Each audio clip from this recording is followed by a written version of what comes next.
ஆண்டவராகிய இயேசு கிறிஸ்துவின் இனிய நாமத்தினாலே உங்கள் யாவரையும் நான் அன்போடு வாழ்த்துகின்றேன், வரவேற்கின்றேன். இன்றைய நாளுக்குரிய நல்ல பங்கை தேடி நீதிமொழிகள் 10ஆம் அதிகாரம் 4வது திருமொழி. சுறுசுறுப்புள்ளவன் கையோ செல்வத்தை உண்டாக்கும், சுறுசுறுப்புள்ளவன் கையோ செல்வத்தை உண்டாக்கும் என்று சொல்லப்பட்டிருக்கிறது. திட்டமிட்டு செயல்பட வேண்டும், கடவுளுக்கு பிரியமானபடி செயல்பட வேண்டும், உழைப்பால் உயர வேண்டும், உன் உழைப்பின் பலனை நீ உண்பாய் என்ற வார்த்தைக்கு ஏற்றபடி வாழ வேண்டும். நமக்கு எந்த பணியை கொடுத்தாலும் அந்த பணியிலே கடவுளுக்கு உண்மையாய் நாம் பணி செய்ய வேண்டும். எப்பணியையும் சிறப்போடு செய்ய வேண்டும் என்ற உந்துதலோடு செய்யும் பொழுது ஆண்டவர் அந்த பணியினை நமக்கு ஆசீர்வதித்து கொடுக்கின்றவராக இருக்கின்றார்.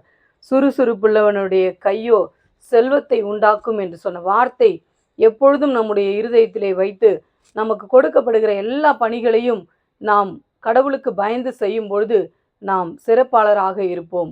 கடவுள் நம்மையும் நம்முடைய பணிகளையும் ஆசீர்வதித்து வழிநடத்துவாராக. ஆமீன்.